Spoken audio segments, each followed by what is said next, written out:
할렐루야. 주님의 성호를 찬송합니다. 오늘은 10월 9일 토요 새벽 기도의 시간입니다. 오늘 우리에게 주시는 말씀을 함께 상고해 보도록 하겠습니다. 계시록 8장 1절로 13절까지의 말씀입니다. 407페이지 신약성경입니다. 제가 봉독해 올리겠습니다. 일곱째 인을 떼실 때에 하늘이 반시 동안쯤 고요하더니 내가 보매 하나님 앞에 시위한 일곱 천사가 있어 일곱 나팔을 받았더라. 또 다른 천사가 와서 제단 곁에 서서 금향로를 가지고 많은 향을 받았으니 이는 모든 성도의 기도들과 합하여 보좌 앞 금단에 드리고자 함이라. 향연이 성도의 기도와 함께 천사의 손으로부터 하나님 앞으로 올라가는지라. 천사가 향로를 가지고 단위에 불을 담아다가 땅에 쏟음에 내성과 음성과 번개와 지진이 나더라. 일곱 나팔 가진 일곱 천사가 나팔 불기를 예배하더라. 첫째 천사가 나팔을 부니 피 섞인 우박과 불이 나서 땅에 쏟아지매 땅의 3분의 1이 타서 사위고 수목의 3분의 1도 타서 사위고 각종 푸른 풀도 타서 사위더라. 둘째 천사가 나팔을 부니 불붙는 큰 산과 같은 것이 바다에 던지음에 바다의 3분의 1이 피가 되고 바다 가운데 생명 가진 피조물들이 3분의 1이 죽고 배들의 3분의 1이 깨어지더라. 셋째 천사가 나팔을 부니 햇불같이 타는 큰 별이 하늘에서 떨어져 강들의 3분의 1과 여러 물샘에 떨어지니 이 별 이름은 쑥이라. 물들의 3분의 1이 쑥이 되매 그 물들이 쓰게 됨을 인하여 많은 사람이 죽더라. 넷째 천사가 나팔을 부니 해 3분의 1과 달 3분의 1과 별들의 3분의 1이 침을 받아 그 3분의 1이 어두워지니 낮 3분의 1은 비침이 없고 밤도 그러하더라. 내가 또 보고 들으니 공중에 날아가는 독수리가 큰 소리로 이르되 땅에 거하는 자들에게 화가 있으리로다. 이외에도 세 천사의 불나팔 소리를 이남이로다 하더라. 아멘. 저는 오늘 계시록 8장 1절에 서 제목을 가져와 봤습니다. 반시 동안쯤의 고요라고 하는 제목을 가지고 이 시간 함께 은혜를 나누고자 합니다. 요한계시록 8장에서는 일곱째 인의 개봉으로 말미암아 되어지는 일들인데요. 어떻게 일곱 나팔의 재앙이 이제 막 시작이 되고 있습니다. 일곱 인을 딱 개봉할 때 일곱 나팔의 재앙이 시작이 됐다. 2절에 보니까 내가 보매 하나님 앞에 시위한 일곱 천사가 있어 뭘 가졌다? 일곱 나팔을 받았더라. 예. 그러므로 이 일곱째 인은 일곱 나팔 재앙의 서곡이자 준비 과정이라는 거예요. 따라서 오늘 본문에 일곱째 인을 떼실 때에 하늘이 반시쯤 동안 고요하더니 라는 말씀은 여러분 우리 폭풍전야라고 하는 말 아시죠? 예. 일곱 나팔의 무서운 재앙이 임하기 직전에 긴장감이 최고조에 달하는 모습입니다. 그 반시쯤 동안 고요했다 이 말은 하늘의 찬양대조차도 이 일곱 나팔이 울리기 전에 이렇게 긴장 속으로 고요함 속으로 들어갔다는 거예요. 대환란으로 인한 핍박을 당할 때 하나님의 백성들에게 집중하여 소리를 낮추고 숨을 죽이는 침묵을 상징하는 표현입니다. 여기에는 깊은 영적 의미가 여러 가지가 있는데요. 그것을 살펴보면서 은혜를 나누겠습니다. 첫째, 반시 동안쯤의 고요다. 이 시간에, 이 고요의 시간에 일곱 천사가 뭘 했냐면 일곱 나팔을 받습니다. 우리는 이 장면을 지금 그림으로 봅니다. 일곱 인을 뗄 때 일곱 천사가 일곱 나팔을 받는 장면을 봅니다. 네. 여기서 하나님 앞에 시위한 이 나란히 정렬하여 그리고 시중을 들고 있는 일곱 천사가 뭘 받았냐면 일곱 나팔을 받았다는 거예요.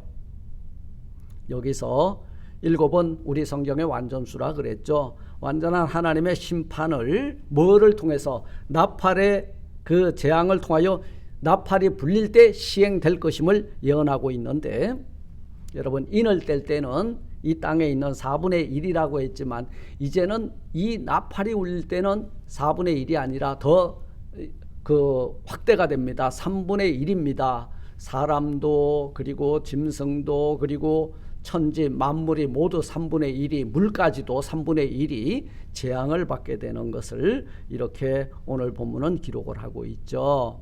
네. 우리 나팔은 그리스도의 재림과 깊은 연관을 가지고 있죠. 마태복음 24장 31절, 고린도전서 15장 52절 부활장에서도 말씀하고 있죠. 특히 계시록에서는 하나님의 진노의 날을 알리는데 오늘 8장 7절에 첫째 천사가 나팔을 부니 피 섞인 우박과 불이 땅에서 쏟아지매 뭐를 나타내고 있어요? 진노의 날을 알리는데 이 나팔이 사용되어지고 있음을 보게 됩니다. 오늘 본문의 7 나팔은 이 땅을 향한 하나님의 심판의 경고이고 하나님의 직접적인 주권적인 자기 뜻을 행하시는 방법이라는 거예요. 그래서 7 나팔을 통하여 우리에게 이것을 행사하고 있는 것을 나타내 보여주고 있는 것입니다. 둘째로 이 7 나팔의 재앙의 참혹함에 대한 여러분 반시점 동안의 고요가 뭐냐? 7 나팔 재앙의 참혹함에 대한 침묵의 시간입니다. 땅이 전부 고요한 거예요. 하나님의 이 재앙의 나팔 소리 앞에서 전부 고요하더니 7 천사가 하나님 앞에 시위하고 있었고 7 나팔을 받을 때에 반시점 동안의 고요함은 여러분 이 정적감은 바로 우리가 7 나팔이 울려 퍼질 때 당하는 그 재앙의 그 긴장감이 아주 극도에 달하고 있음을 우리에게 나타내 보여주고 있는 것입니다. 7 나팔 재앙이 7인 재앙 후에 이제 전개가 되는데 6째인가 7째인 사이에 주님은 믿음의 사람들에게 큰 위로를 주었죠. 예, 위로를 주고 있습니다. 예. 그 하나님께서는 어린 양이 저희의 목자가 되사 생명샘으로 인도하시고 하나님께서 저희 눈에서 모든 눈물을 씻어주실 것이미로다. 위로를 주고 있고요. 그리고 이제 마지막 인이 떼어 직전 반시 동안쯤의 고요는 이제 그 하나님의 계시의 이제 대전환이 이루어지고 있음을 보여주고 있는 것입니다. 예, 곧 오래 지나지 않아서 일어날 나팔 재앙의 엄중한 심판의 두려움 속에 온 우주는 폭풍 전야와 같이 정적을 맞는 침묵의 그 시간을 맞이하게 됨을 의미하는 것입니다. 하나님께서 침묵을 지키시는 시간은 엄청난 일을 준비하실 때입니다. 구약시대 말라기 선지자를 끝으로 이스라엘 역사에는 400년 동안 하나님의 계시가 주어지지 않았어요. 침묵의 시간입니다. 이동안 이 기간 동안에 이스라엘 백성들은 자신들의 처한 환경과 하나님의 침묵에 대해서 해석해 보려고 노력했지만 그런 상황에서 메시아의 도래를 꿈꾸고 예견하는 뭐가 나왔어요? 묵시문학, 그 계시문학이 나오기도 했죠. 하나님이 침묵을 지키시면 인간은 영적으로나 육적으로나 고통을 당할 수 있지만 여러분 때가 되어 하나님께서 그 무거운 침묵을 깨트리고 만군의 여호와로 등장하실 때에 애굽인의 마음이 높고 초계같이 떨게 되리라. 예, 자 이게 하나님께서 모세에게 침묵하실 때나 모세나 이스라엘 백성들에게 견디기 힘든 그 침묵하실 때는 고통의 시간이었지만 모세를 부르셨을 때에는 이스라엘 백성들에게는 해방의 날, 여러분 모세를 부르셨을 때 애굽 백성들에게는 무슨 날? 심판의 날이었다는 거예요. 오늘 본문에 하늘의 반시 동안쯤의 고요는 길지 않은 시간입니다. 얼마 안 있으면 7 나팔이 하나씩 부러질 거예요. 지금이 반시 동안쯤의 고요의 시간입니다. 이 7 나팔이 부러질 때에 악인들에게는 돌이킬 수 없는 심판의 시간이 되겠지만 우리 의롭다 인정함을 받은 성도들에게는 승리의 개선가를 부를 수 있는 승리의 빵빠레의 나팔이 되는 것입니다. 그리고 이 반시 동안쯤의 고요는 뭐냐? 셋째, 성도들의 기도의 향이 하늘 보좌에 상달되도록 여러분 침묵한 시간입니다. 3절에 보니까 또 다른 천사가 와서 제단 곁에 서서 금향로를 가지고 많은 향을 받았으니 이는 모든 성도의 기도들과 합하여 보좌 금단에 드리고자 함이라. 또 4절에 향연이 성도의 기도와 함께 천사의 손으로부터 하나님 앞으로 올라가는지라. 천사가 향로를 가지고 단위에 불을 담아 다가 땅의 소돔의 내성과 음성과 번개와 지진이 나더라. 여러분, 하늘의 반시 동안쯤의 고요는 우리 지상에서 부르짖고 있는 성도들의 기도가 향이 되어서 하늘 보좌에 상달되도록 내 생물들과 24장로와 천사들과 찬양대조차도 여러분 입을 닫고 이 잠시 동안의 고요 속에 침묵하고 있었다는 거예요. 고난받는 성도들의 기도가 하늘 보좌에 상달되도록 하늘에서 끊임없이 울리는 찬송의 중단이 되고 반시 동안쯤의 고요의 시간, 어찌 보면 오늘날 우리가 콰이어 타임이겠죠. 하나님의 음성을 듣고 하나님은 내 속사정을 하시는 하나님과 정말 고요한 이 시간 동안에 교제하고자 하는 이런 귀한 시간이 반시 동안쯤의 고요다 그 말이. 하나님께서는 항상 우리 성도들의 기도에 귀를 기울이시고 응답해 주시기를 기뻐하십니다. 우리는 하늘의 반시 동안쯤의 고요라고 하는 이 아주 침묵의 시간을 통하여서 독생성자를 이 땅에 보내시고 화목제물로 삼으신 하나님의 사랑을 목도하고 그리고 하나님께 영광 올려드리는 우리 모두가 되시기를 주님의 이름으로 축원을 드립니다. 네 번째로 여러분, 이 반시 동안쯤의 고요는 뭐냐? 죄인이 회개하고 돌아오기를 고대하시는 하나님의 인내의 시간이라는 거예요. 여러분, 반시 동안쯤의 고요는 무지하여 회개치 않은 죄인들을 향하여 오래 참으시는 하나님의 긍휼과 사랑을 여기에 담고 있다는 거예요. 하나님은 죄인이 죽는 것을 기뻐하지 않고 회개하여 돌이켜서 우리 주님 앞에 돌아오고 다 구원받기를 원하고 계시다는 거예요. 이게 반시 동안쯤의 고요는 우리에게는 기회의 시간이라는 거예요.